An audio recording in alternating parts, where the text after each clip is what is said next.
Okay, we're good, sounding good. Live, on time, on point, coming to you free of charge. To worldwide interwebs, welcome, ladies and gentlemen, to the 225th edition of Long-Time Coming, High Anticipated, Never Duplicate, Obfuscated, Underappreciated, Not About You program. The only program feature Nick, a little standard opinion, conversation, talents, William Bishop, Blake Evers, sample mediator, Ronald Raiders. Third round draft pick, name later. 3 people, 2 attempts, 1 dream. Broadcasting's finest train wreck. I've got you as a Corridon Media presentation with YouTube's, iTunes, Spotify, Anchor FM. Available from every coast to every coast. Now, there is not something wrong with your monitor. He does have a magic hat on. Oh, yeah. He's got pants. He's standing. He's got a knee wheel and chair. He is the one, the only, the man, the myth, the legend, TVG Badger. There he is. Hi. How are you today? Thanks for tuning in. Appreciate it. Good to see you. Oh yeah. Last week, I got some great reaction to last week's show with the doc. Shit, man. Yeah, that was one of our best shows, I'd say. It was great, man. This guy. So last week, if you didn't go back and watch or listen to. It's out there on YouTube and Spotify. It was the doctor. He's a real life doctor, and I know they're rare. You know, yeah, they occur in nature, but this guy is nothing but a scientist. And I'm glad you in the chat you loved it. So I just said, look, can you? This guy was he was a veteran where he got his medical school paid for. He was in the army. He was, I guess, Badger, you called him a high value asset of the army. Correct. He didn't see much action. They keep him way in the back because he's high value. Much better for, I mean, just like numbers wise, much better for Joe to be blown up than it is for a medical person to be, because he can save multiple lives. Yes. So he's a force multiplier is what he. It's a mathematical statistics game, exactly. Right? And it ranges just from people losing limbs to having a messed up foot or being sick or having an infection. It's just not just what you think of like putting a tourniquet on. Doc was doing things to help Joe in his everyday life when he's having injuries. And Joe means just infantry, average Joe. Yeah, sorry. Average Joe in the army. GI. This comes from GI Joe. GI government Joe, issue. Right. Government issue Joe. Yep. And it was great. So one of the things I liked about last week. So high points. Let me hit that. He broke down COVID for us. What we know, what we don't know. He did terrifyingly. He did it with such composure as well. And I don't know if I told you he was going to give. I said this guy is going to give you reality on reality's terms. You see why I like him so much, right? Yeah, for sure. And he was just straight the entire time. He didn't really. He came on to talk about something to try to help people understand what was going on. That was his entire intention with this, and it really came through. He was not here to mess around or joke. I mean, he laughed and he smiled during. But only from us doing that. Like he was here to tell information. And that was it. And that's what terrified me the most, dog. I feel like I had an absolute existential crisis during that stream. Like afterwards, I was like, dude, we're dead. We're toast, bro. And talking about vaccines and the PPE issues and him describing what people have had to do to get just using their mask properly. Having to sit the mask out for 4 weeks to be able to properly use the mask.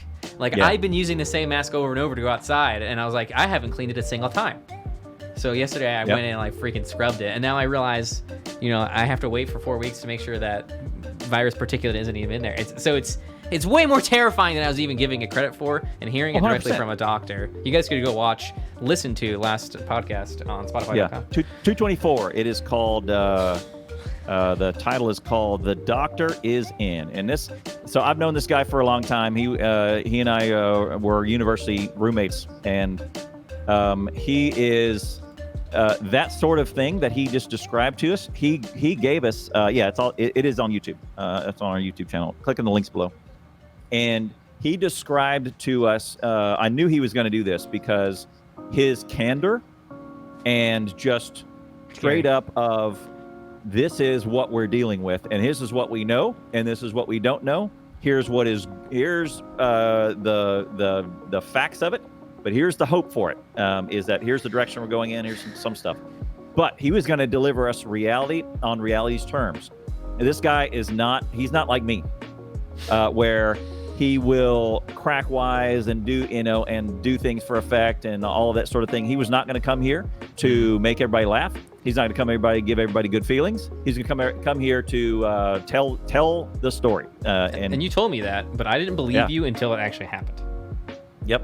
So I knew he was going to do this too, and he and I are great buddies, and our two lives from university split off, and he is a medical doctor, and he is a black belt in jiu-jitsu. He is an Army veteran. Like, he's done some awesome stuff in his life. I'm here talking to you, making dick jokes on the internet. Yeah, so it was great. It was great to have Doc. Choices. I'm just saying, there's choices. You can do stuff. You guys are in the same room, Doc had his studies. We were in the same. I mean, it was a. Having said that, Blake, you provided him a platform last time to come and talk about this thing. So we were in a 12. You got your own family unit. You got your own employees that you're working with. You're doing your own thing. All right. I ain't beating. I'm not beating up on myself too much. Good. But we're in the same damn 18 by 12 foot dorm room, crammed into here, sleeping in bunks, and then we split off into different. Someone things. did something with their life. Someone did something. Anyway, so go back and listen to that. But what was interesting, here's my highlight, my takeaway was to hear your military stories and his military stories, and where they overlapped and where they were a little different, right? The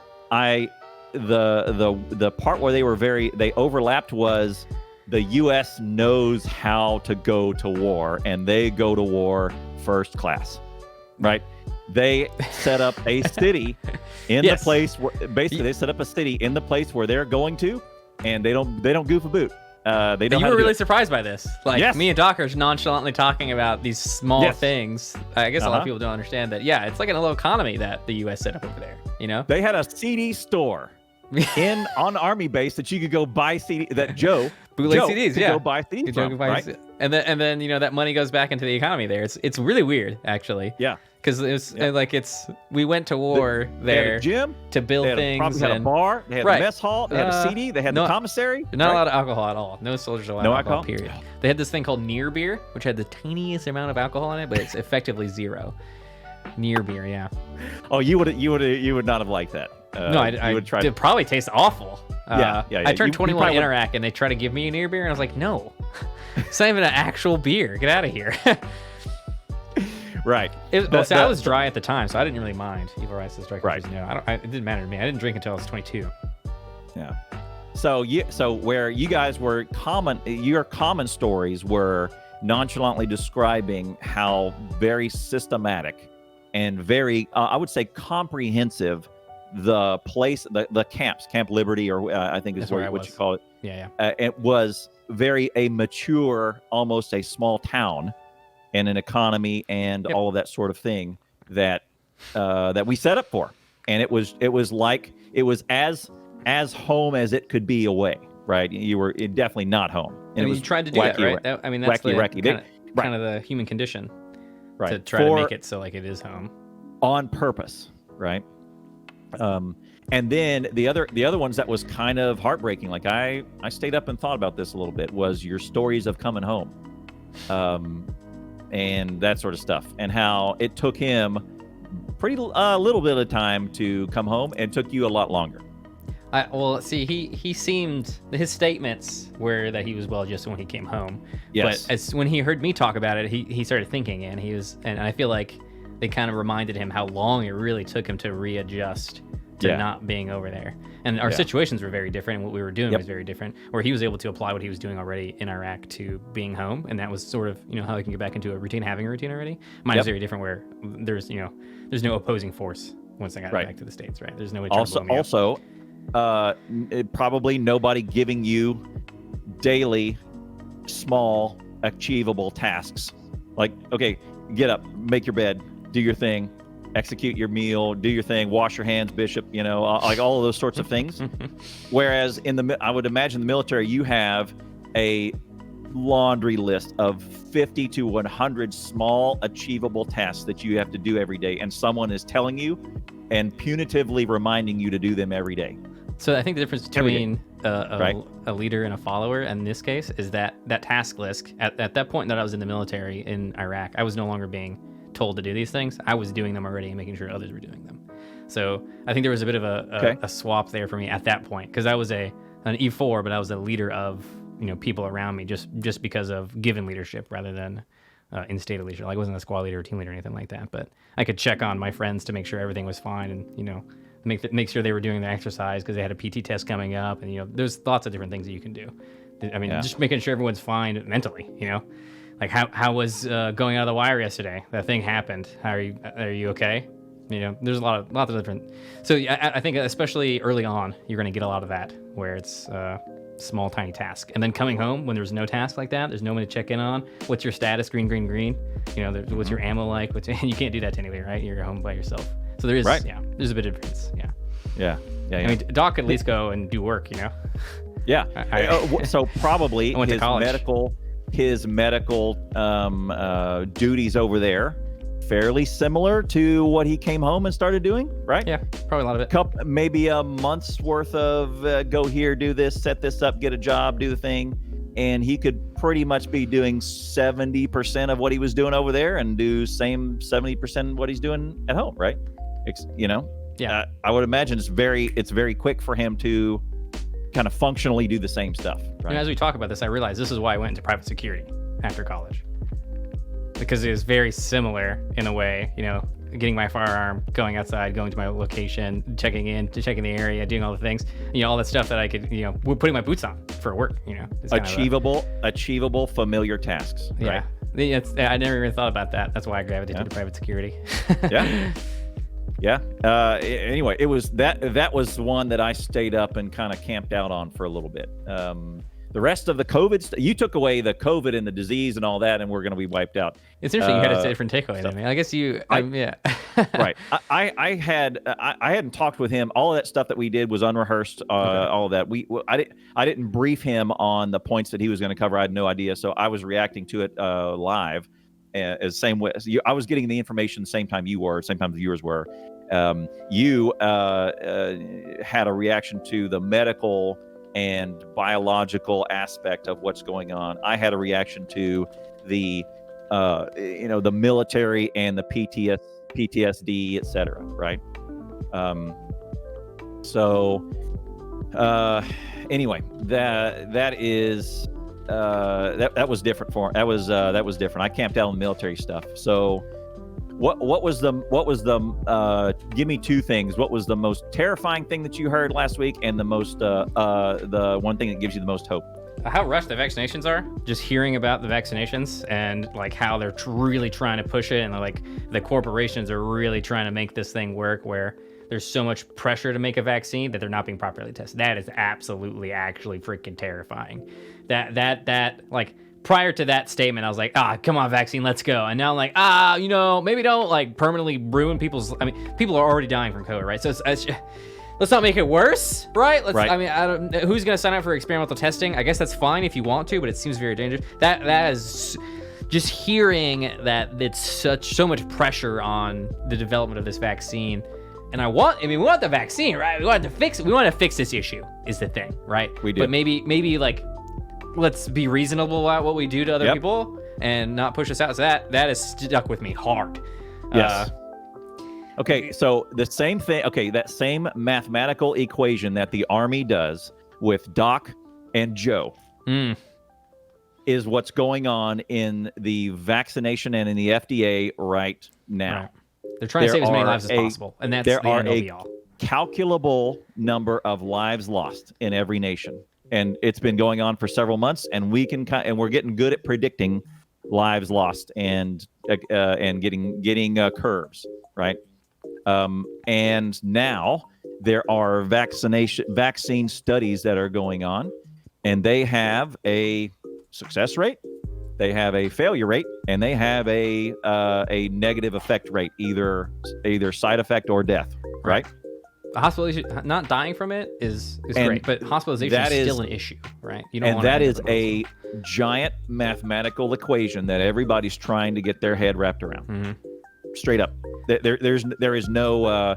That is the same mathematical equation that they do for measles, for the MMR, the measles, mumps, rubella. The same thing they do for tetanus. The same thing they do for the flu.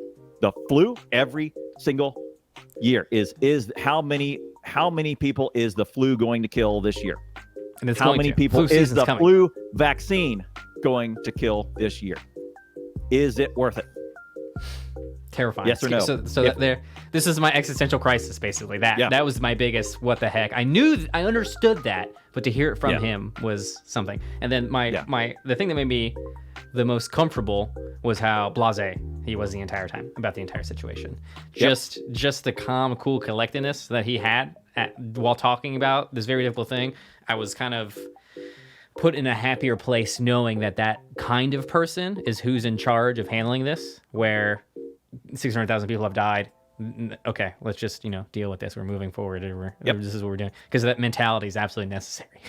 Absolutely. So I think that was like the only comfort I really got during. There was not a whole lot of good news, honestly. Yep.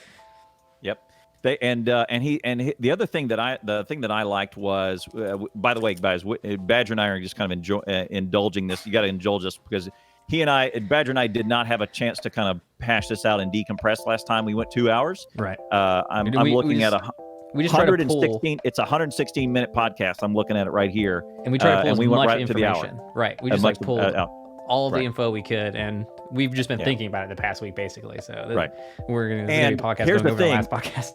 My hopefulness was my fear, the one that shocked me the most was the amount of training that doctors get on pandemics. 0.0. None. That didn't surprise me at all, especially when he rationalized you're it like, to me. It's just not an issue. It's not a problem. We're not focused on that. We're practicing things that actually matter right now, this second, because there were so many perishable skills. I knew that they had no training on pandemics. Right. I did not. I thought it would have been. I thought they would have got a medical history 203 class, like a second year medical history, and they would have gone off of all of the things, and they would have got some protocols in place, right, for medical history. Nope. So the people bring up there was plans in place for the United States to deal with pandemics. Yep. And they're like that we should have done that plan. Well, it doesn't matter if there's a plan in place. Nobody practiced it. No one did. The plan is totally useless if no one did any. Did you do a drill on the plan? Did you do a full scale drill on the plan?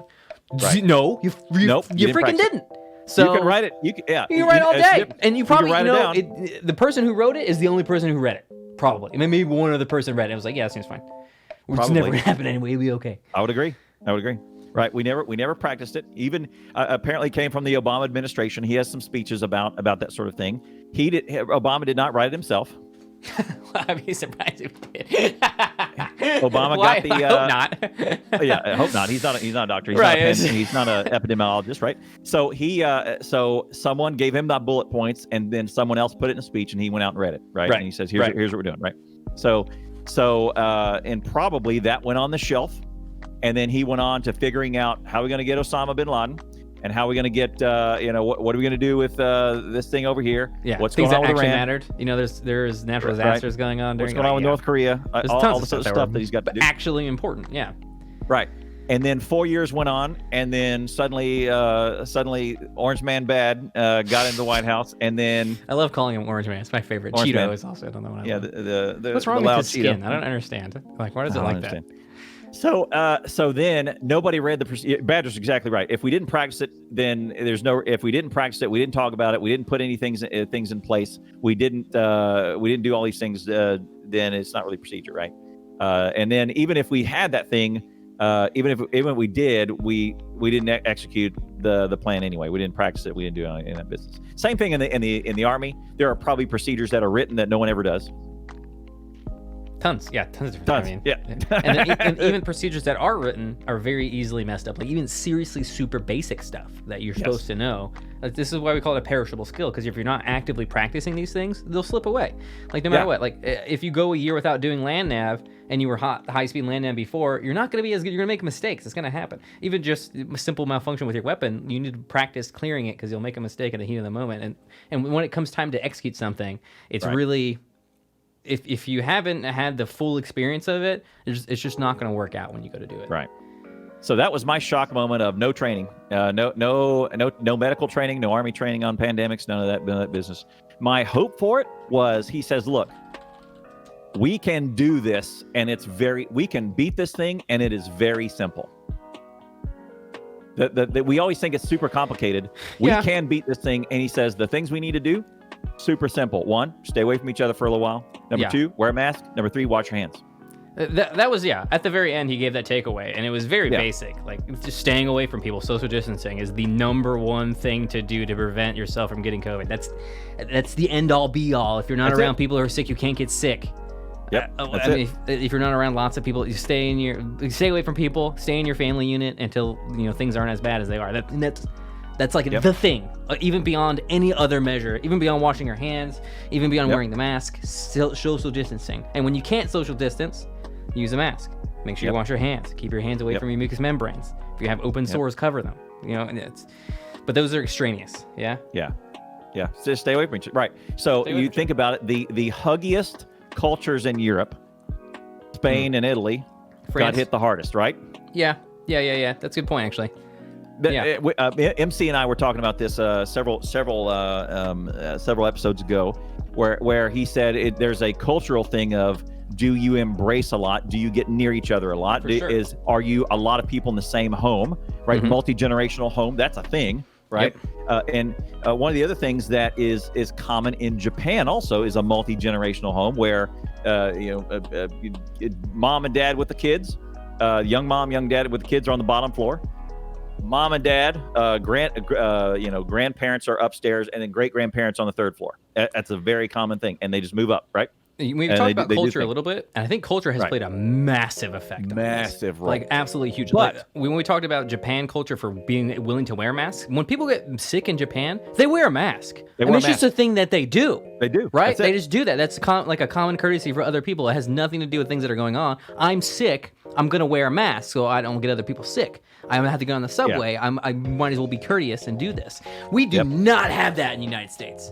No way. Do not have that. No way. At all. No. Right? At all. So it makes sense to me that certain cultures are having issues adjusting to the recommendations from the bodies of power who are saying do these things. Yes. And in fact, we have the opposite. Can't miss work. Here's what we do. Here's ours. You got to watch my facial expression. Can't miss work. Can't miss work. And we go. He rubbed his nose there. Right. So this is an issue in the United States is if you aren't going to work, and we have longer work weeks.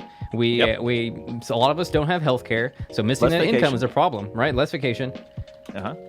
Yep. We got to go.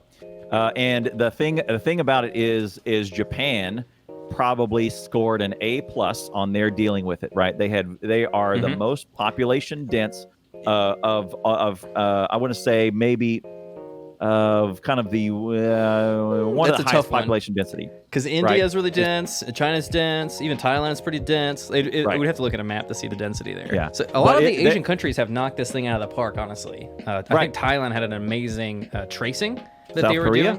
South Korea had the best tracing. He was talking about South Korea, where if you got sick, they went back 14 days. And they checked your credit card receipts and all the stores you went to. Go back and listen to his full explanation because they checked your phone and all the locations you went to, and they contacted everybody else. Now imagine the privacy laws and the privacy disaster, the First Amendment disaster, right to privacy, the lawsuits that would have been blown up if someone said, "I'm sorry, you're sick. We need your phone data to go contact all these other people." Right? Yep. I mean, that's America. America, my freedoms. I gotta protect myself from government tyranny. Yeah, which for sure, fair. It's not like governments haven't been tyrannical before. Fair enough. Look, but it caused not so much issue, right? That, look, I get that feeling. Like liberty is super important. I do get it. Right? It is. And by the way, it's one of the fastest things to slip away. So being vigilant for personal liberty is something that Americans need to do. I get it. I get that. But holy crap, the results from South Korea of doing those sorts of things, contact tracing in the early days, they hit a home run on that. They did really, really well. The thing that Japan did really, really, really well is despite their multi-generational homes, despite their inability to socially distance, because, I mean, all you got to do is just Google Japanese high-speed trains, Japanese subways. You will see the most sardined packed subway cars ever. They are shoulder to shoulder, and people are moving upwards into the ceiling because they're so shoulder, like their feet don't even touch the ground. They're packed in. They actually have the guys with the baton to push people into the subway to pack them in. right? Jeez, really? And the subway, oh man, and the subway is an amazing thing, right? Where you put a bunch of sick, 2 sick people out of 400 go into this box. The door closes. Yeah, and then who comes out? How many those sick come 200 people leave, and 200 more people go into that space. What? But they dealt with it. The virus still stays there. The virus stays on the pole where someone went like this and grabbed the pole. And we're hearing things about it lingering in the air as well. In the air, right? Right. So you put 200 people in a box. Anything we say here, please confirm. Right. We're not doctors, please. Right. So you put 200 people in a box, and then 7 minutes later, those 200 people leave, and 200 more people come in the same box. Pretty spooky, right? Like it seemed like the infection rate would be insanely high with the mass It should be system. insane. If you were writing a movie about an airborne, highly contagious virus, ground zero, right? If you were writing a movie, it would be like these trains. Okay? Plenty of air travel.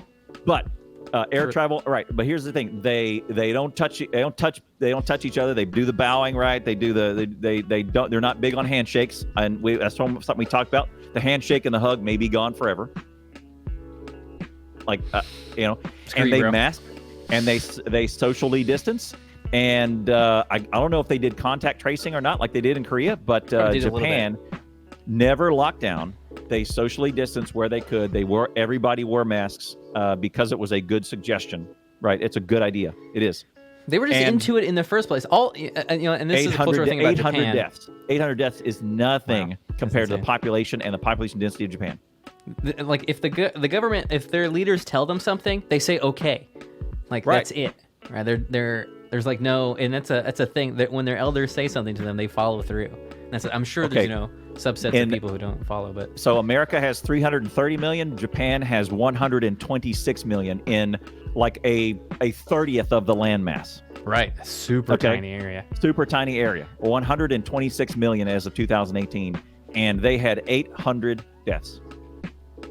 They handled it incredibly. Knocked it out of the park. Some countries have absolutely nailed it. Now, meanwhile, Sweden has had a similar take on the virus where they didn't lock down at all, but they didn't use PPE, and they've had a much higher death rate than Japan has. And they have a lower population as well.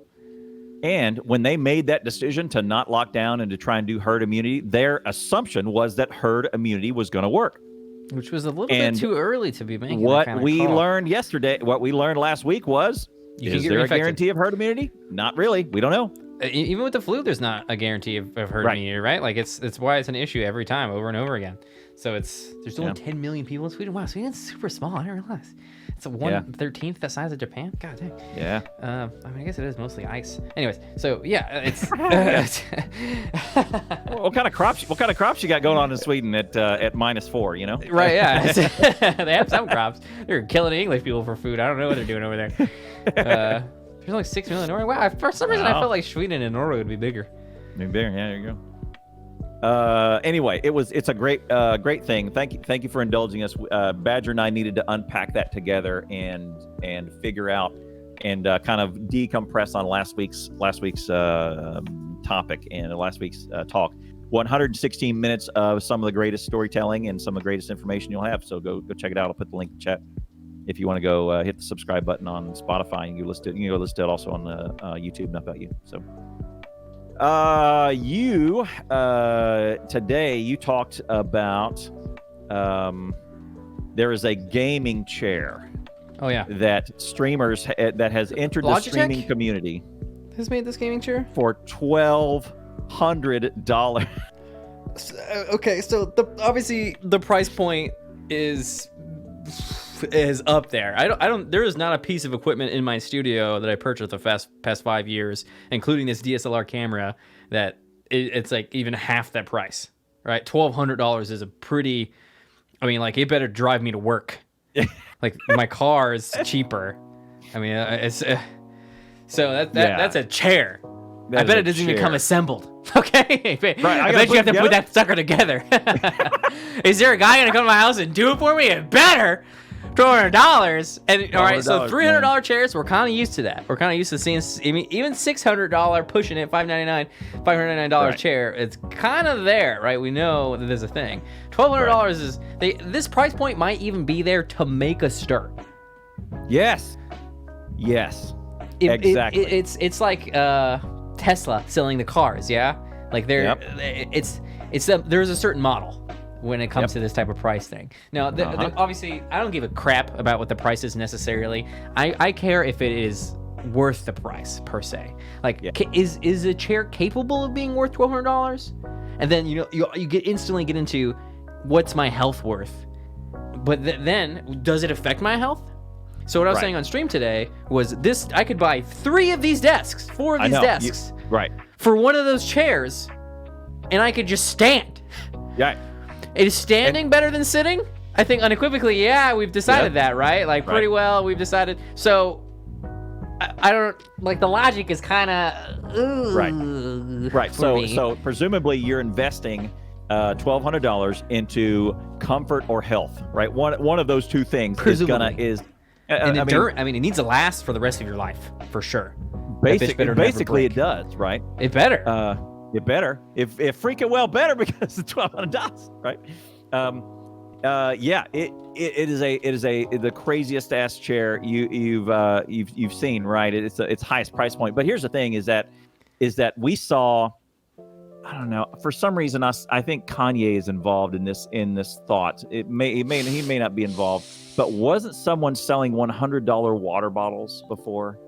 There's gamer bathwater. No, it wasn't like that. It was something. It was a water bar in New York, and it was apparently $100 a bottle or something like that. This is a selling technique. Outlandish price. But it was just like Badger's saying. It's a price point to make a stir. There was really nothing. There's very little difference physically from the water in that water bar than something like, I don't know, Boise Municipal Water is probably very, very close, right? You can go to one of the municipal. Yeah, exactly. Any major city in the U.S. or even mid to large city. I just picked Boise out of the air just to say, all right, go to Boise, sample their water biologically and drink it, and then go to this water bar in New York and drink that or sample it. Right. Unless you're like a trained palate, you're probably not going to find a bit of difference. Or go buy a 39-cent Ozarka plastic bottle of water. You probably get the same stuff. But the thing is now if they put $100 price tag on the bottle of water, it's a stir, it's a press point. Now the press has to cover it because, hey, this is an outlier in the bar community. Why are they freaking selling $100 bottles of $100 of water? It makes a good title in an article. It's almost better to have a good title for an article than it is to make a good product. Yes, that's right. It's just like, oh, I got to write about this. This seems like easy clickbait. And that might be what is happening here with this $1,200 chair.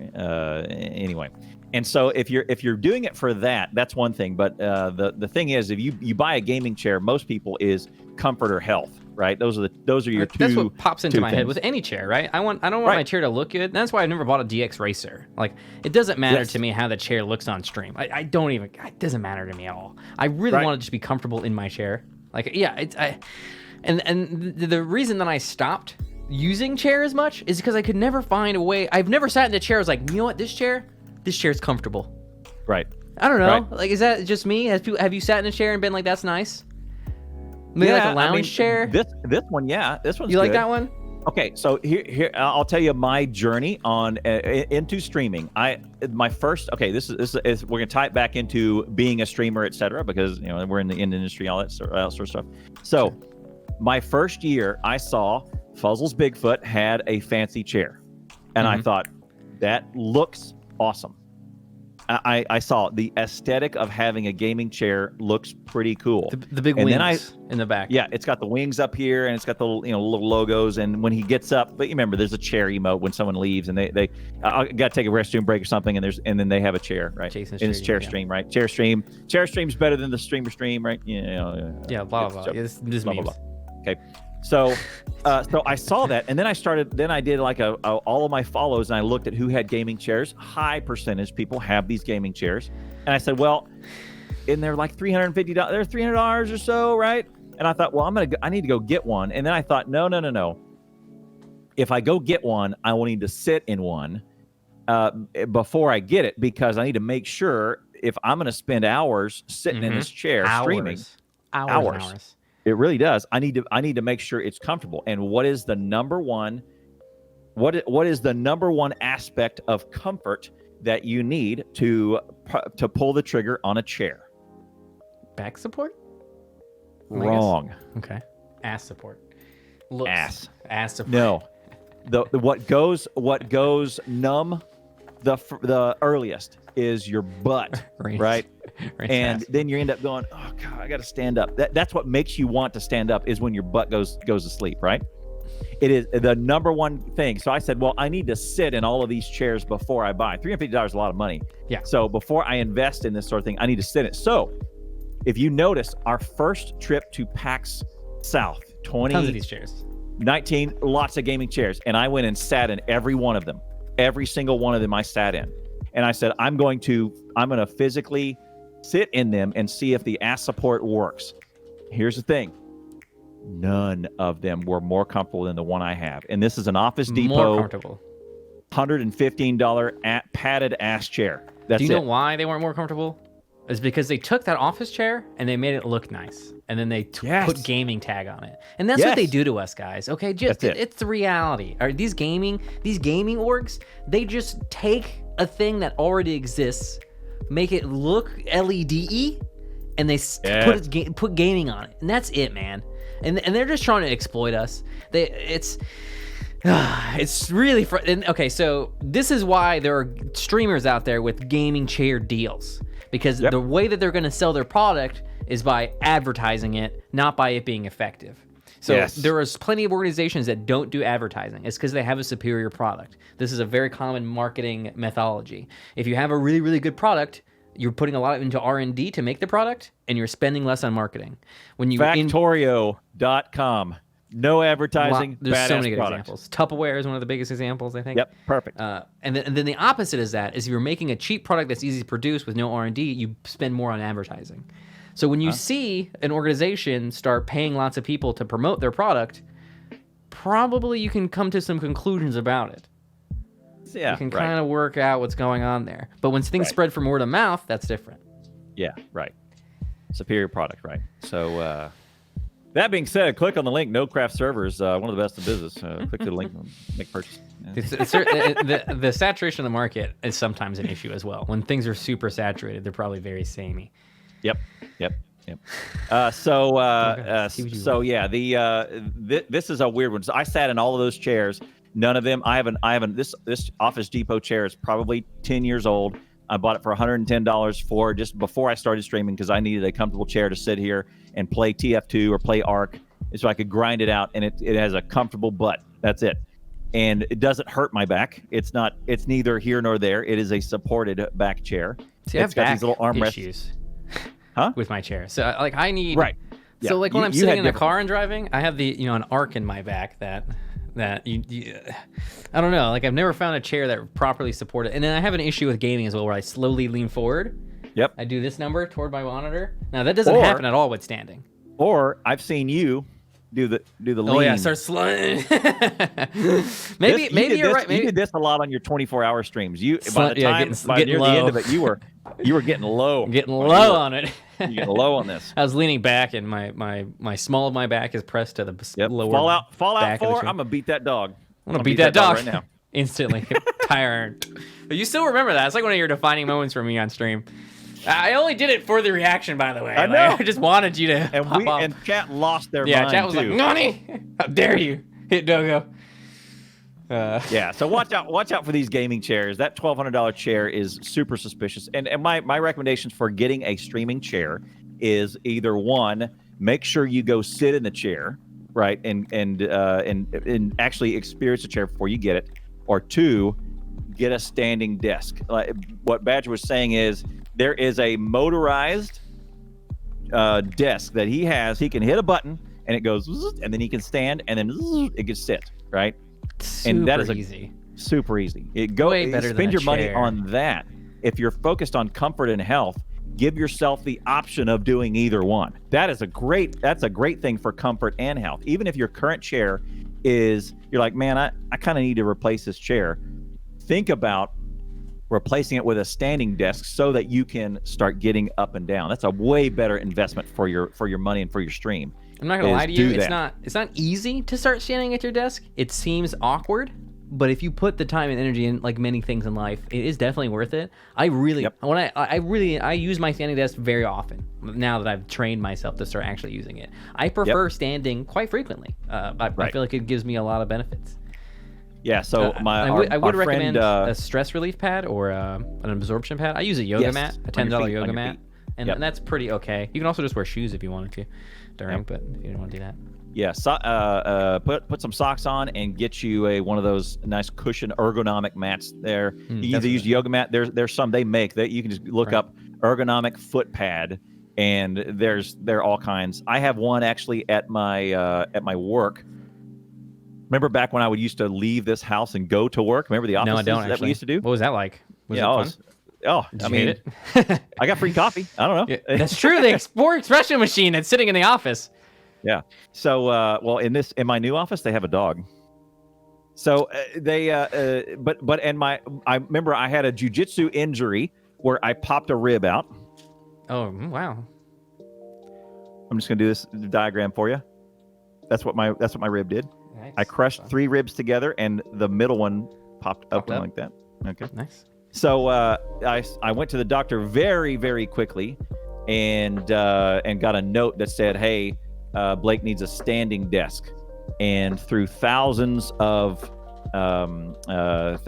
approvals later, and about $1,000, I got a standing desk, and it came with one of those ergonomic mats that I could stand on. So nice. I kick off my shoes and I sock stand on that padded thing and stand to work most times.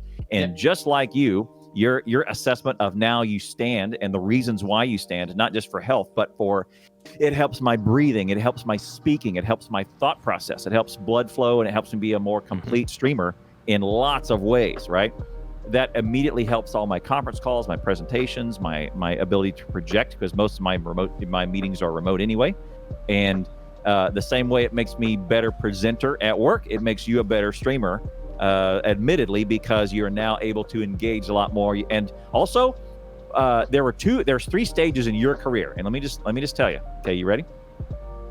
Tell me. You went from having the mic, and it had to do with audio. You went from having the mic, I'm going to put it just barely in frame, hanging down right over your head. I really hate having it in frame. If there was a way to not get it in frame, I would do, but there isn't. That's what the thing. That did was you had it way up here. Your audio was very. You hate your audio. If you go listen back, you hate your audio. Oh, I do. Okay. Now my audio is good. But what it allowed you to do is you could do all of this movement, and you could be very active in movement. You could do all your spaz stuff that you could do, and you were a very active streamer. Then you fixed all your audio. You got a mixer, and then you moved the mic right here next to you. And then what it did is it brought your body and your energy right here. And you were trapped, and you were not as active of a streamer. Like it affected your streaming and your ability to your energy while you were streaming. Okay? I feel like I can't say anything because you're the viewer, so you would know better than me. Right. Okay. Now, since you went now, so that brought you down, and you were a less active streamer. And I went, oh, he's lost something because the mic is forcing him to be still. And I can tell he kind of doesn't like it. Like that was my thought at the time, as I could tell he's not liking this, not because the mic is on stream, but it's forcing his energy into one spot. And he's a very active streamer and emotive and all that other stuff. Now, when you got that standing desk, I went, bingo, this is what he needs. Because now when you're reading chat and you're doing stuff, you're moving, like you're talking, and you're back here, and you're coming up, and you're like, and then you do the thing, the camera up there, and you're all active, and you're like, hey, chat, bro. Don't mess around. And your streaming desk has made an impact. You went from high energy, crappy audio to low focused energy, good audio. Now you have high energy, good audio. It's been a process. I mean, it turns out it takes a couple of years to learn, to get what you want to do. You have a vision for yourself, and sometimes the equipment doesn't work out, and yeah. Don't give up. All right, like this story. I think the moral of the story here is it may not work out the first time you try things, and you might screw things up, and what you want may not happen, and it takes time to build up equipment. And the studio the getting the standing desk and all this stuff together, it's been a fight. It's been a struggle. It's not, and this did not happen overnight. This is like I've probably known Badger 4.5 of my 5 years streaming, and this was a process over those 4 years. Somewhere around maybe 6-9 months in, he got the mic. Then another 2 years in, he got the standing desk. Then he's got all these things that it's been an iterative process. And by the way, if you start out streaming, you are going to hate your first videos. You're gonna hate them. You're gonna hate your own voice. You're gonna hate your voice. It's gonna be. You're gonna hate your mic setup. You're gonna hate your green screen. Deal with it. You Engage embrace the cringe. Is what you need to do in order keep to going. Because if someone else has to critique you all the time, you're not gonna grow as much as if you can critique yourself. Yeah. Because you're gonna be the most honest and real with yourself, and be the most accepting of your own critique as well. Yep. Yeah. If you're not watching your own VOD back, you need to start watching your own VOD back. Have in-ear monitors so you understand what you're saying. No right? one gets that. I don't know. I get so much pushback on direct monitor. But Badger, it makes it really hard for me to talk because of the delay. No, dummy. You don't know what direct monitor is. No delay. That's not a direct monitor. If it has delay, it's say. not direct monitor. It's not direct monitor. Right? That would be my biggest tip for audio is get direct monitor. So the people are like, I'm gonna record my audio in Vegas and play it back to myself. I'm doing that live. I'm doing that right now. What? I'm doing it. Yeah, that's how people do, man. That's what I did when I started as well. Is like recording in Vegas and listening to it back. How long does that take to mess with audio in that situation? Okay, so this is how I do my audio checks now. If I really want to do intensive equalizing, is I get a song and I start singing the song as I'm messing with the EQ. That's how I do it. Oh, that's not a bad idea. That's a pretty good idea. And I don't have to think about it. I have the lyrics. I'm just singing the song. It's not a big deal. I'm listening to the direct monitor to decide how it sounds through. And it's a learned skill to use your direct monitor as well, but start using it sooner rather than later. Plus, yep. So I just talked about this on my last podcast that I was doing an hour ago today. It was You remember? You see my little thing? This is the second podcast I've done today. And I was just talking about breaking old habits, right? We were talking, it was more factorial based, and there is an idea that is better than the idea you have. And there is a barrier and a stubbornness to hanging on to those old ideas. And that pride is what it is. It's called pride. That pride is getting you nowhere. You know what that pride has done? It's gotten to you to this exact spot. That's where you are. Okay? If you want to be beyond this spot, ditch that pride. Start doing new ideas. Break your old habits. Let's go. This is why I tell people who are starting off that they have a lot of advantages, because the dudes on the top, they are super ingrained, and it's very difficult for them to change. Meanwhile, you are willing to take risk. Risk is inherently part of your plan, likely. Like you're going forward intending to try to get a one-up on other people by adopting new measures. And that's the established streamers on Twitch are very slow to adopt new things. They wait until it's solidified. They're doing their old thing over and over again. And I'm guilty of this as well. You as a new person, you have a lot of chances to make these big strides. And if you can hang on to that willingness to make changes, you will actually be able to catapult yourself further and further. Yeah, I mean, once you find a formula that works, sure, you can stick with that formula, but don't be afraid to swap it up and try new things.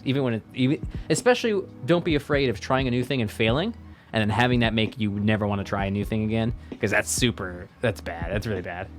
Yeah, I mean, imagine how much scrutiny there is for someone like Summit 1G to do a new color on the wall behind him. Yeah, it's like, oh, Pog, new color. It's like anything that's new is going to get pointed out at extreme. And don't be afraid of people hating it, okay? People hating it. Think about the most successful people you know. Yep. They have a ton of people who hate on them every single day just because they're successful. Like it should be indicated to you that you're doing well when people are angry with you, really. Yep. Yeah. Anyway, ditch those old habits. It's like my I think I ranted on this a couple times. My competition is not Badger. My competition is me, right? Mood. my old habits. My old habits, my stewardship of my relationships, my sleeping habits, my eating, my exercising, my competition's me, right? All that stuff. I don't want to do that anymore. You had a tweet about something that was interesting. Emotes. They are making it so much easier to submit emotes now. So they are about a great one. 2 years behind BTTV. BTTV has been doing this for two plus years, you just submit. I want to say 3 or 4. Yeah, right. for a long time. They've been doing it in a minute. Basically, Long the time. change is that you no longer have to submit a 112, a 56, and a 28. Now you just submit a 112 and it automatically sizes for you. And that saves an insane amount of work. An insane amount of work, honestly. Right. This has been a problem so long that there's actually a program that I use online where you put a 112 in and it gives you all 3. Yeah, spits out. Yes. Like that's how long this has been a problem. Yes. And this is what we were just talking about, where the large established organizations, they don't do these things that seem obvious and easy and to improve. Right. Like this has taken way too long to have this, but right. It's taken way too long. So yeah, when you submit an emote, if you're an affiliate or a partner, you have emote slots. And the old interface was, you need emotes in 3 different resolutions. You have to submit one in a 112 by 112 pixel, a 56 by 56 pixels, and a 28 by 28 pixel. In every other service, emote service on planet Earth, other than Twitch, any that I used, where it is on any other service on planet Earth, where it is even YouTube, by the way, even on YouTube, where emotes matter, and probably I would say emotes matter the most on Twitch. The culture of emotes is pretty ingrained. The culture of emotes is pretty ingrained, I would say, right? You have to submit 3 separate files in 3 separate resolutions. The change now is just give it to us in the highest res, which is the 112, the biggest one. And Twitch finally says, hey, we'll do the other ones for you. We'll do the step down for you. We'll get you an engine that you just give us the 112 and we'll give you the 2 lower resolutions. Right. Easy. Yeah, you would think, right? Like I'm doing the same thing over here to do it. How many support tickets do you think that they got of people screwing that up? Just having 3 blanks. They could have saved themselves so much money, so many support tickets, so much churn by getting that implemented earlier, right? Think about, wait a second, I gave you an emote. I have an emote here. Can I email it to you? Well, why can't I just send it to you? It's a high res. I just want to hear. No. You got to go into Photoshop. And you got to save as. You got to adjust the canvas again, save as. You got to adjust the canvas again and save as. I think the real question is how many man hours did they waste of their contractors? That's the real thing. How many people? How many times have you submitted an emote? I mean, think about a long time ago too, when oh god, yeah, the amount of the amount of time it took. Can you, if you did a 112 before you uploaded it, and then you did a different 56 by 56, and then a different 28 by 28, what happens then? If it's auto approved, right? If you're in good behavior, good standing. Okay. Okay.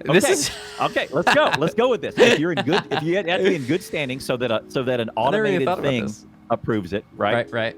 I'm going to submit a file that's a love heart as a 112. And then as the 56 by 56, the smaller one, I'm going to submit a butt. And then then the 28 by 28, I'm going to submit my Trump doing the F, the one that got rejected. And you had Obama one for a while. Yeah, I had Obama one for a while. That one got approved. Not surprising. That's right. Yeah. So what if we submitted 3 different ones? Yeah. I don't know. I never tried it. I should have done it just for science, man. Tried it. Yeah, we should have tried it. Yeah. So a big emote A, medium B, and a different C, and see what it does. Well, now they've finally done it to where it's one interface. It's now one thing that where you submit a 112, and then it cascades down for you like everything else on the planet. So thank you. Talking about how slow Twitch is, have you heard about all the startup streaming platforms that are coming right now? Yes. You have to be absolutely idiotic, honestly. You are out of your mind. You are crazy.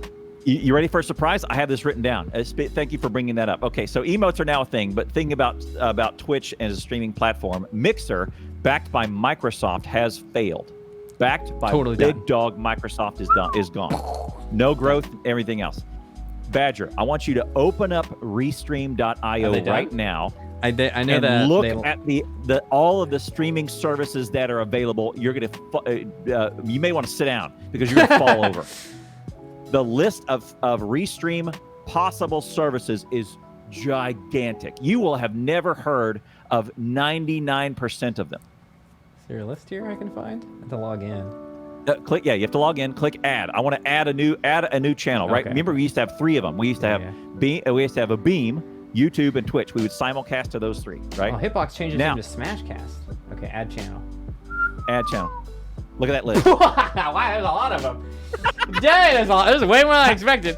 Now, Let's see if I count the can- numbers that you count. The ones you count them up. Tell me how many of you've heard of, Okay, and how many you have no idea you've never heard of. Look at that! Look at that list. 30, there's 34. So I've heard of Facebook, Mixer. Mixer's still on the list. Steam is Twitch, down there. YouTube, Periscope. LinkedIn has a service. What the hell is VK Yep. Live? I've heard of D Live. D Live. We met heard those of Daily guys. Motion. Don't know any of these. Just GG. Smashcast is Hitbox. Change its name. Billy I've heard of. This is the Chinese platform. Vapors TV.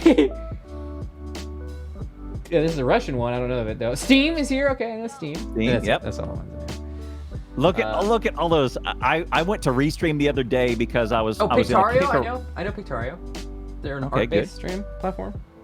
Because here's what I was going to do is there was one called Trove, one I messaged you about, that's actually paying. So we had an idea on this show. I can't remember if it was you or one of the other guests. We said, look, instead of what Mixer should have done was instead of paying It was me, yeah. 3 or 4 of the big streamers, why not divvy that $30 million up and pay some of the midline streamers and grab a bunch of those contracts? How much would it take for you to come over, right?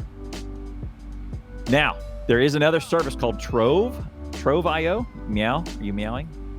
Meow, meow? They've been meowing at me for like 10 minutes now. Fern standing Those right cats. here. They'll looking eat your at me. face, you know. They will, yeah. If I die, they don't care. No, the If dogs you die, probably they're going to eat your protect face. me. The Cats dogs ate don't your let them. face.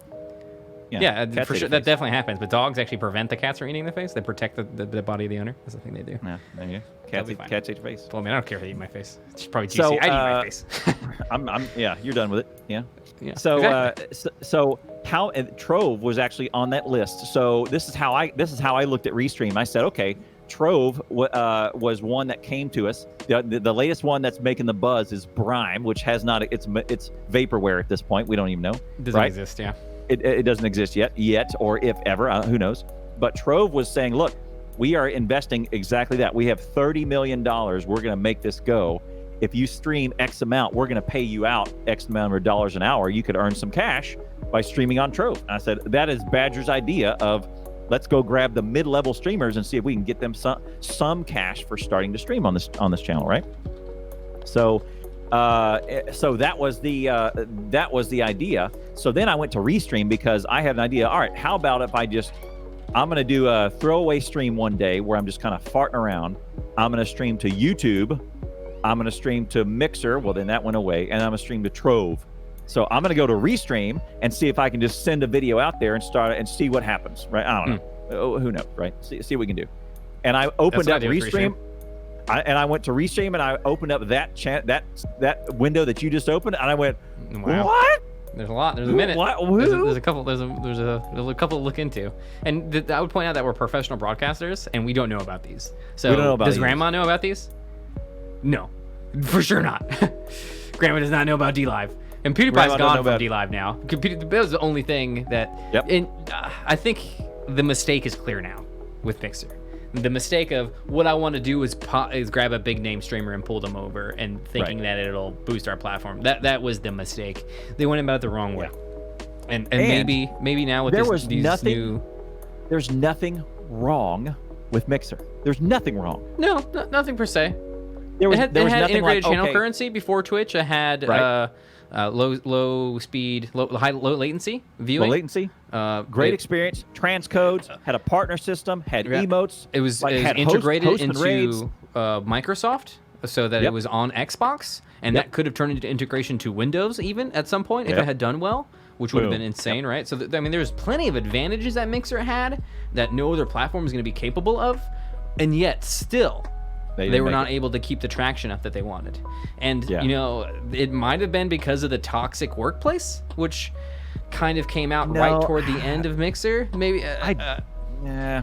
Okay. There was a lot there. Okay. I know. Okay. So in my business, I'm a IT manager, and most of my IT management is over Microsoft services that my company consumes. So I meet a lot of Microsoft guys, and that is. I will tell you that is the most feel good bunch of hippie dudes that are just open tolerance and all of that sort of thing. They are the most touchy-feely tech guys I've ever been in touch with. They are very reasonable, very inclusive, and by the way, cast of many colors. It's not just all straight white dudes. All kinds of different colors and races, and very diverse group of people that I interact with at Microsoft all the time.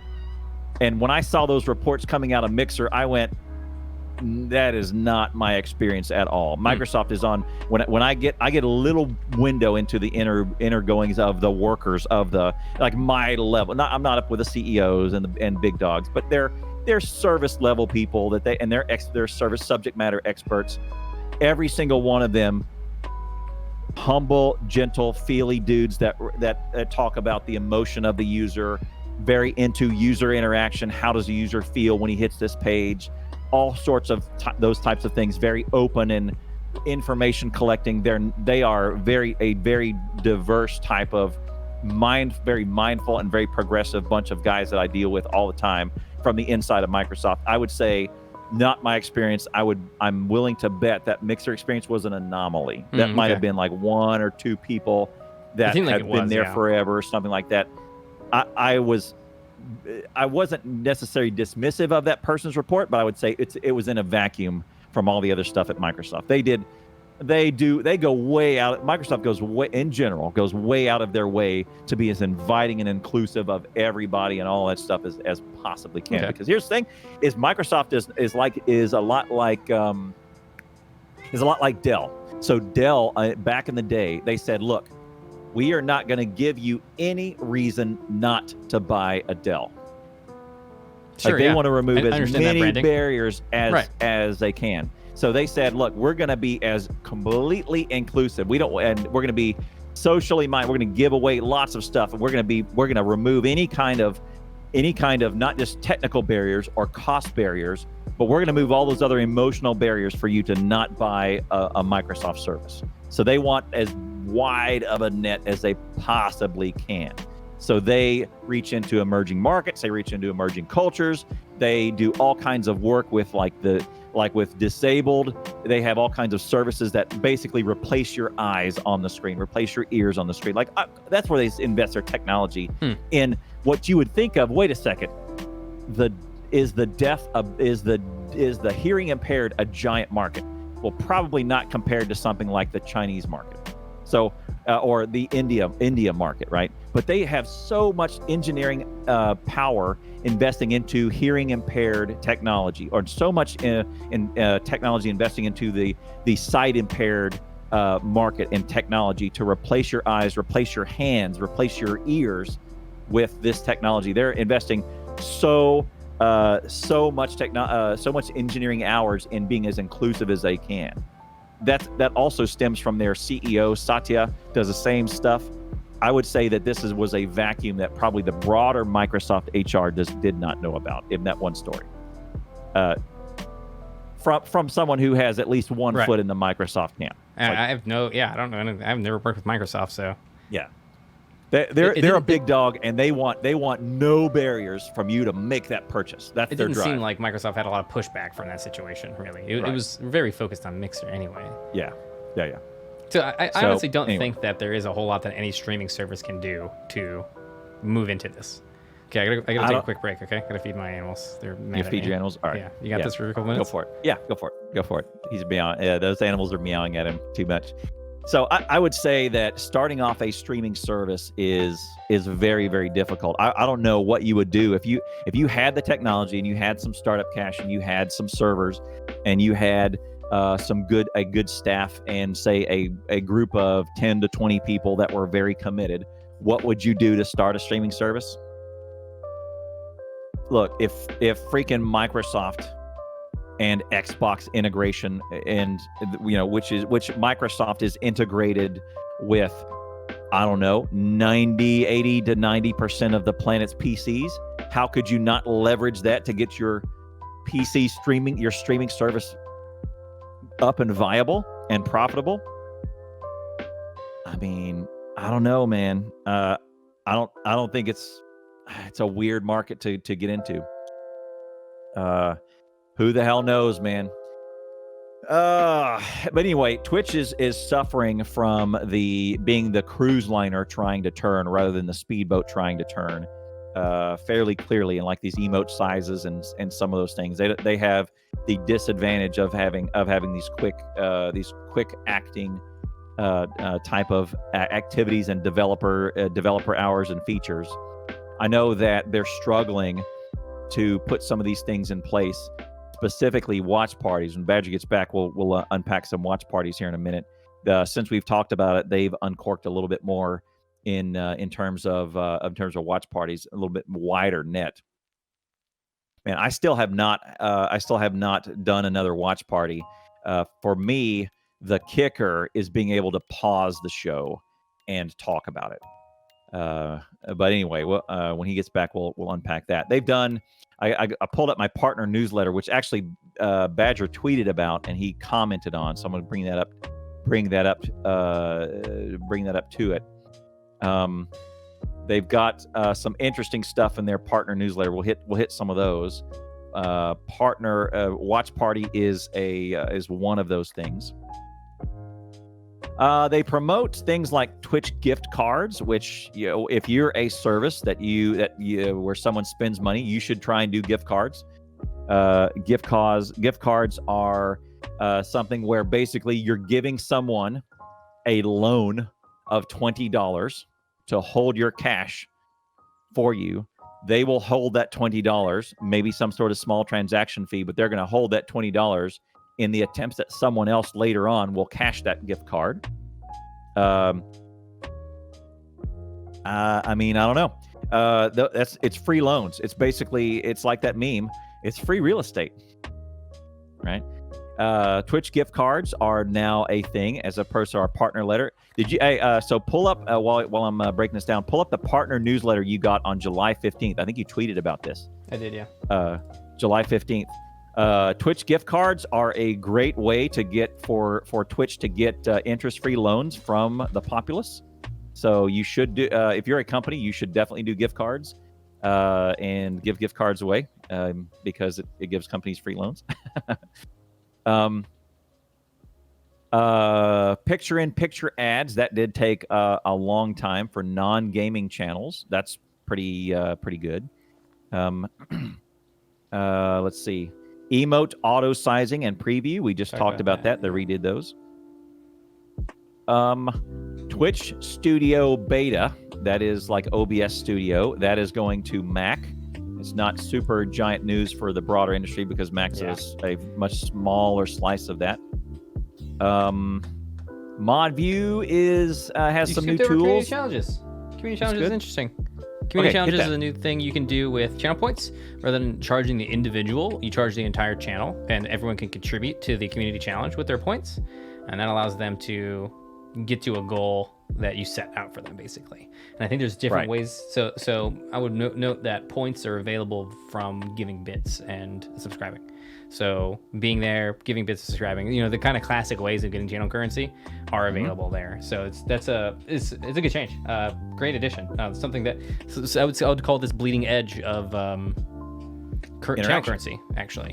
So it's interesting. So rather than just catching up to Mixer now with the integrated channel currency, they've iterated upon that, because I'm not sure that community challenges were a thing otherwise. I haven't seen that before. Right. So you would say, look, for 1 million channel points, we'll switch over from Terraria and we're going to play Dead by Daylight. But you guys have to pay into it if we're going to do that. Right? Something like that. That's a great one. All right, fine. But for 6 million points, I'll play Barbie's Dream House 2. Right. Streamers are very creative. Whatever. They have a lot better ideas than Blake. Right. So you can do whatever you want there. It's like there's a different type of de novo. Right. But you can set out those challenges, and if enough people contribute to it, then you'll have to do it. Or shave my head for 10 million points or whatever it is, right? But that's a really good one for these channel points. I struggle with having ideas for channel points. Mostly right now, my community has a cajillion channel points, and I have nothing to do with them other than doing the emotes. And I get an ass right all the time about, hey, we need to put some ideas in. Yeah. Probably this week I'll see if now that I'm away and not just grinding forward, I'll see if I can do some creative thinking about some some things to do with these channel points. So you got everything in there now. You got hat switch. I don't have sound effects. That's the only thing I'm no missing, sound really. effects. I kind of need sound effects in there to, Well, you to go can do. to cut over It's all still the way. it is possible. I have needed to invest into figuring it out. I just haven't done so. The Right. reality is that I would rather spend time making actual content than working with the channel points per se. Like what I envision for That's why. myself is not messing with channel points. That's not how I'm going to grow my channel. That's not what I want to do. I don't think that's provocative content. I don't think that's indismissible. What is that? It was you can't. I want to make stuff that can't be ignored, and channel points is not that. So I'm nonplussed about it. It's not. It's cool if you want to do it. Oh, I have a good idea for channel points. Great, sure. And I don't think it's a mandatory thing. You could do it. Like I don't think this is one of the things I usually stress to you all is monetary stuff. Like getting into new tier 2 and tier 3 emotes in. You should do that. That people are giving you money. That's a benefit. That's a lot clearer because you need to be able to pay your bills in order to continue being a full-time streamer. Yep. Doing the channel currency thing, you could argue that it has a little bit of monetization in there, but I don't think it's as significant. Right. I agree. It's interactive, but it's not a monetary benefit for a motivation for somebody to invest in your channel, right? The other thing that was in that I was going to hit was watch parties. So it now just opened up to many more countries, which is great. If you are Prime and basically somewhere in Europe or US, I don't know about Canada and Mexico. I think it's all North America. But essentially, it extended to the EU. Now, watch parties. If you have Prime, then you can do a watch party. That's good. My takeaway for what I want to do with watch parties is something that you and I talked about probably 3 years ago. Yeah. was crack open a movie and you and I go Mystery Science Theater on it and crack wise. And you remember the movie that we disagreed about a lot? Next with Nicolas Cage. Yep.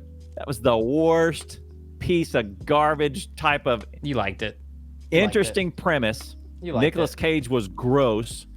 Jessica Biel was smoking hot. That was the highlight of that show. And then the premise was pretty neato, but Nicolas Cage put a film of funk on that movie that I could not abide. Face Off. He does some weird stuff, man. Yeah, but I need here's the thing that we need for that review of or for anything. I need the ability to pause it and have it pause. Yeah.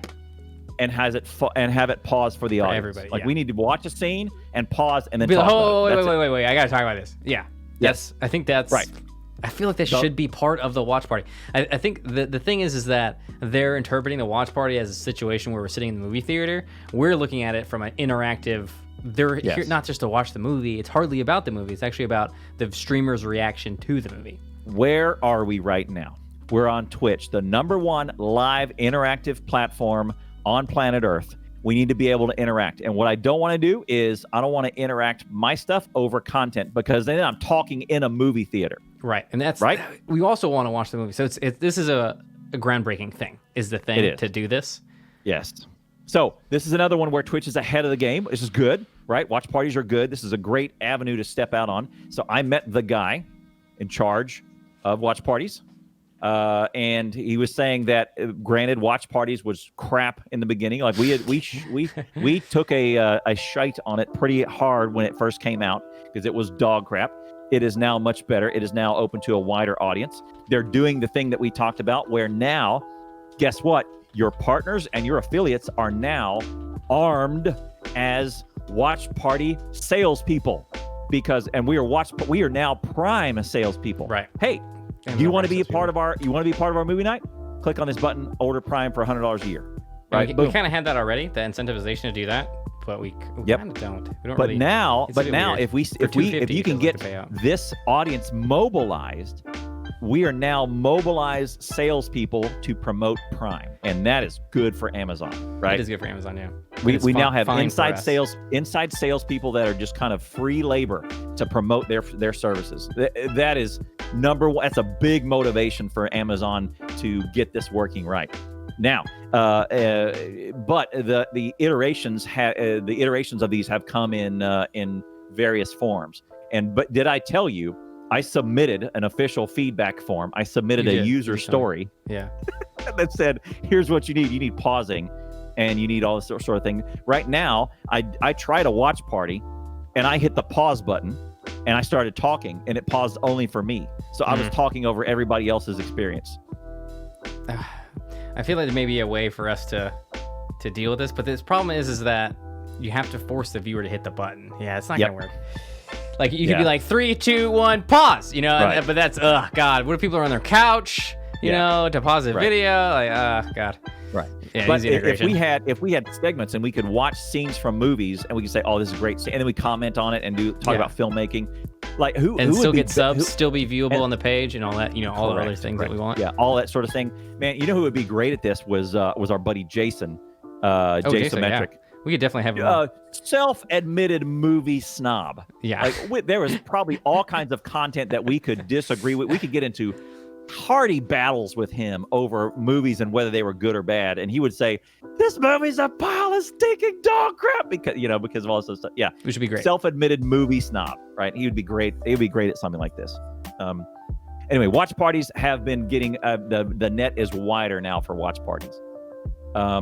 The other thing involving JSO on this thing is they now gave us a delete all clips, a button, because once they started impromptu throwing out DMCA strikes from 2 years ago, you're safe from DMCA. Psych, you thought you were. You thought.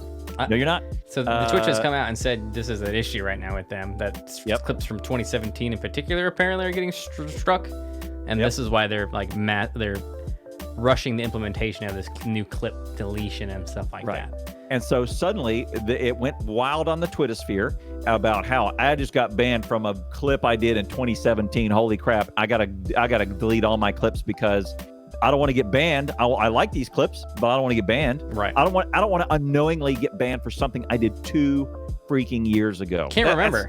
I can't remember. I don't even know. I don't even know. And by the way, the precedent is it's been out there for 2 years. And I didn't get banned that day or that week or that month. What's the deal? That year, right? That year. And suddenly now I've got 2 of my 3 strikes gone. We're in a new decade. Right? We're in a new decade. So they rushed this feature out to say, look, we need a script or something. They had to do. There was other people that wrote third-party scripts using the Twitch API. Commander Root. He was up in there. Gave everybody one that said, okay, here's a script. If you want to mass delete them, and it looks like you probably should. If you think you are on that DMCA borderline, or you've had muted audio, you should do this. Now, and having I said agree that, with them. there are people who are actively streaming right now playing copyrighted music. No problem. They don't mind. They're nonplussed. Not a big deal. Yep. Unfazed by the ban. 24-hour vacay. If you have 10K viewers, you just play music. There was that one who had 10. There was our buddy that we talk about all the time who has 10K viewers, and he was just streaming Hell's Kitchen and watching it with his community. Nice. I watched an anime the other day, like a 14-minute. I watched like the whole episode on accident. That's not even a background music that you accidentally snuck into your Spotify thing and you accidentally got busted for. Oh no! You were just watching Hell's Kitchen. Hey everybody, let's put on my stream so I can get ad revenue and subs and watch Hell's Kitchen. If you can, this is what the live streaming platform has been. You know, it really is a thing. Just watching Hell's Kitchen. Make a comment. Sometimes, sit back. Oh, Gordon Ramsay, he's so funny. This is what was going on YouTube, and this is why YouTube has cleaned up a ton. Like compared to Twitch, YouTube has been around a long time, and it's very much more established. And they have these. They've rules. got a mature cycle thing that they're going. I mean, YouTube is also a disaster area because of you got to claim yourself, and you got to all of the. It's not hoops better that you got to jump through. Per se. It's mature. They're just down the road farther. Right. Exactly. And it's gonna be like that on Twitch one day. Yeah. It will be. It will be. So what happened with YouTube is that they got pressure from outside sources, and that was it. That's what caused the change. They weren't going to change it themselves, and eventually that's going to happen on Twitch. Right? Yeah, it'll get there. And they'll be in deep with it later on. Amazon picking up Twitch has actually insulated Twitch from this issue pretty significantly, because the advertisers who are advertising on Twitch are pretty well associated with Amazon, and they're not really going to cut Amazon ties for some stuff. They're not really going to put pressure on Amazon. If they try to, Amazon doesn't care. They'll advertise their own products. They're selling the stuff in the first place. So that's interesting. Meanwhile, Google was, a leading search engine. They didn't sell anything per se. They weren't the advertisers on their own products. So it's a bit different. It's a bit insular, a little, because of Amazon's position as a dominant force in the economic world, really. Yep. So I always think about what happened if Google had bought Twitch. What would it look like right now? Would Mixer be doing better? Would it be doing worse? I think it'd be doing worse. I don't know. It's hard to say. It's hard to know. Or I mean, think about the monopoly they would have now. Right now, that Google would have on the video internet world. Not just, I mean, okay, YouTube is the 800-pound gorilla in the room, which is any video on planet Earth. If you want it to be found, you put it on YouTube. I mean, I get it. Vimeo exists. Vimeo exists. A couple other, Pornhub exists. So you could put videos elsewhere, right? Pornhub's a good shout, actually, because it's a lot of the other video platforms exist. Statistically, if you want your video to be seen, you put it on YouTube. And think about that. The only reason why the live video is now fairly dominating is still semi-dominating on Twitch is because they were first. That's it. I agree. If Google had bought Twitch in the early days instead of Amazon, now YouTube would be here for their VOD, for their video on their recorded video, and then they would also have this piece of the live video and the live interaction and all that. And there would be an integration where you streamed on Twitch and then automatically put it on your YouTube channel. Yes. Right. Yeah. It would be like almost separation. Would Twitch.tv even be a thing? Would it just be YouTube.live now? Right. It might be. They could have slowly merged it into YouTube Live. They obviously wouldn't have created the YouTube Live platform, period. Or they would have merged Twitch into that and the culture there and all that stuff. They wouldn't have created it. They would have plucked and put and plug and play. Right. They would have put it in. Right? What was the Amazon deal? 4 years ago? 5 years ago? Four, it was 4. I think it was 4. It was early on in our start. It was pretty quick. It was pretty early. We were a little ways from the Justin TV days. We were in the Twitch days still. Right. We were at a good distance between the two, and I think we had about a year of Twitch or so, and then it was Amazon, and here we go. Right, which didn't change a whole lot initially. 2014, yeah. Okay, so it really 6 years ago. No, that's wrong. Because that's wrong. That's not right. They got acquired after I started streaming, which was in 2015. Me too. And I started in 2015 also, July 4th, 2015. I would say 2016 or 2016 at least. 2016 seems right, and because we got the announcement that hey, Amazon is buying it while we were there. Yeah. One last thing. I got to save that for a different time. There's a. You're gonna. I want to save that till we get back or something. I'll save that one. The most dangerous action park. We'll save that one. Yeah, I found it in 2011. The dude that. Okay, you started talking about today in your stream drinking a glass of blood, which was gross. Oh God, you know. Okay. In my stream about a couple years ago, we were started talking about things like irrational fears, right? Okay. Things you're afraid of that you really shouldn't be afraid of, like hanging your foot off the bed because a monster's going to grab you, or for my example was putting a drink in the freezer to cool it down quickly. Was it late 2014? I think article from 2014. Yeah, it seems like he's right. It's 2014. I'll be damned. Maybe anyway. It was super late. Sorry, yeah. But when you and mine was getting was opening the freezer door from, say, you put like a beer or a soda or something in the freezer to cool it down very quickly, and then as you opened it, it blew up and hit your eyes or something. That was mine. Okay. August of 2014. Yeah, it was late 2014. Weird. Was it already Amazon? I don't think it. It doesn't make sense to me. That doesn't make sense to me either. I want to say that happened when there was still Twitch or something. Afraid of heights in Satisfactory. Afraid of heights even when you're in VR. It's a good one. So one night, a dude comes into my stream. We were talking about the same thing, and he says, "Oh, mine is wooden spoons." And I said, "What? Wait, wooden spoons?" He's afraid of wooden spoons because he got beat. He didn't. I said, "Yeah, that's what I thought." You said, "You get hit with a wooden spoon?" He goes, "No. The taste of a wooden spoon." He's afraid of the taste of a wooden spoon. A wooden spoon. So think about your tongue hitting the tines. Cool. It's kind of cool. You can feel like the grainage of the wooden spoon. I kind of like it. And so it's a little dry. Fine. Right? You're stirring like, okay, pasta, right? You're stirring pasta sauce or something like with your that. wooden spoon. And Yeah, pretty much anything. With your wooden spoon, and then you hit, and it's the texture of the wooden spoon. And he started talking about this, and I start, wooden spoon. It's a think about getting a dry wooden spoon and doing this and licking a dry wooden spoon. For some reason, that had the same effect on me as you did today talking about sipping. You didn't like it? Yeah, I was going, It's fine. Like, whatever. I'll go look at a wooden spoon right now, son. Oh man, go get you a wood. Yeah, throw down on a wooden spoon and just do that. So now all of them are I have plastic spoons that I stir. I never use them. I do have wooden spoons in there, but the wife uses them. I don't. Wooden spoons are amazing because they pop the bubbles if you're doing a boiling. Oh yeah, that's right. You put them across the top, and if it prevents it from bubbling up, popping the for bubbles. some reason. Yeah, but I don't use a dishwasher. I never use a dishwasher. I always hand clean all. Why? Why does everybody fucking say that? Because dishwashers are shit. They don't clean it right. I gotta clean it with my hand to make it clean enough, son.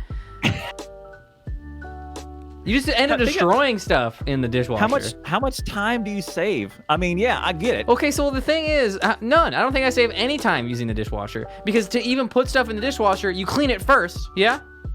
Kinda. You get the debris off. Right. I mean, what's 2 more scrubs to make the sucker clean?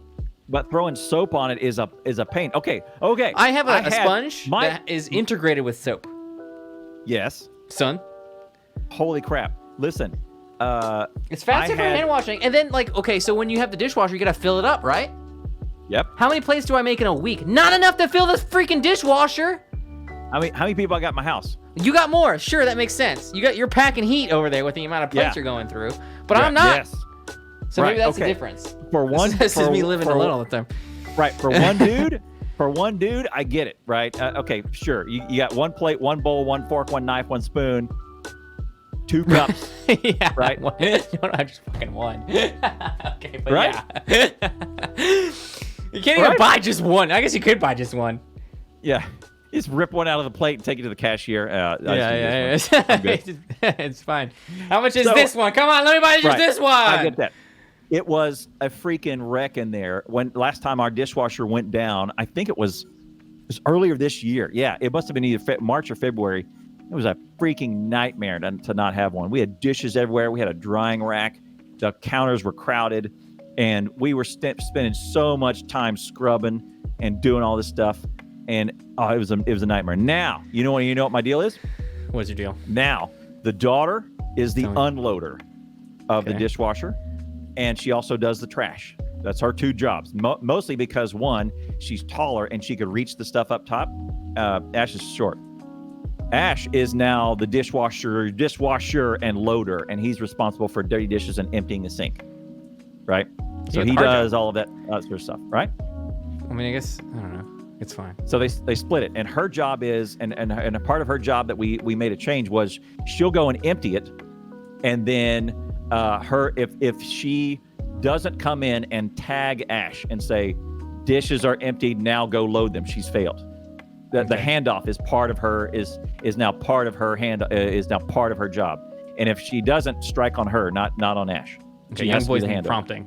I mean, he should have the initiative, but it's hard to have initiative when you're young and you want to play video games. Well, if he's sitting not in that same room, if he's sitting in here doing his thing, and she's done it, and the sink is super full, he's not going to know to go in there. But if he passes by like 6 times and sees that sink, initiative is so hard to train. Honestly, it's a thing you have to develop over time.